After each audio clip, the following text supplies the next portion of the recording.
I think the way festivals can be built to complement a community. If you look at the history of festivals around the world, I mean, there's some fantastic experiences. The river-based festivals, folk festivals, quirky product festivals. The ones I like particularly in Asia, where the community involvement is quite profound. And that is evidenced by festivals such as Woodford in Queensland, where they have those really wonderful engagement things going down, and variety. If you ask me kind of what influenced me, it is about possibly avoiding those things that are plastic and polished, as opposed to the community. You can get away with a lot of things if public get involved. So that's the kind of things that I like, and you see that a lot overseas. The way they organise their people, fantastic.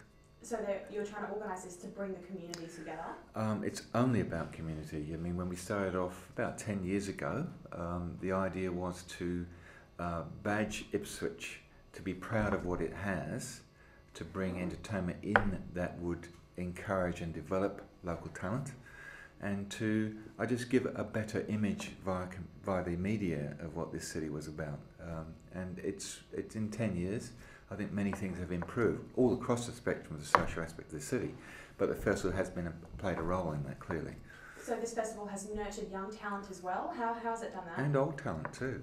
There's talent right across the spectrum, and probably where I find most value is when you bring a national renowned artist in onto a stage, and you can put local talent with that. They get a better, I guess, professional experience. They're also couched in better production values, which I think is absolutely vital. And I think they walk away with a sense of having achieved, pride. I mean, we're doing the carols in a few weeks' time for the city, and with Anthony Collier and Denny Hines coming up, there'll be artists here rehearsing to perform on that same stage. So those are the kind of things you kind of go, well, that gives them, quite an experience. So to say, what is this festival about?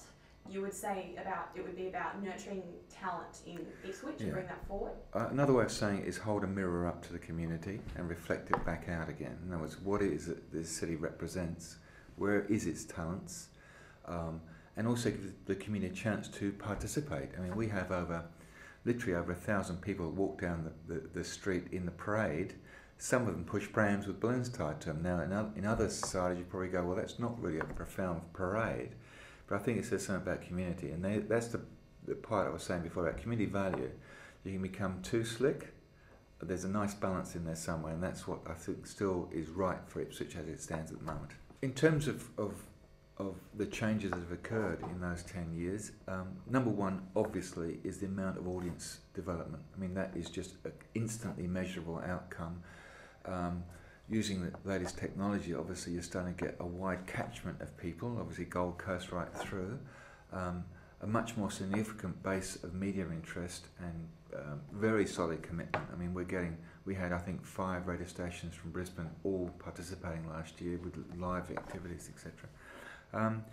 The program itself would have, I don't know, it's probably in the last 4 years would have doubled each year, and that includes its budgets and its content. It's probably saying it's the largest regional festival now in Queensland.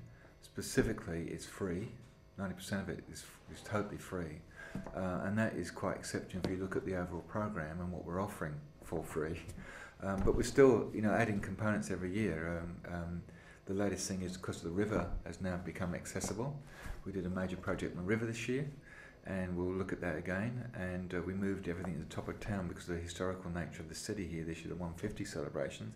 So using that historical precinct, it became a street party, not unlike the one you would see near Park Road in Brisbane.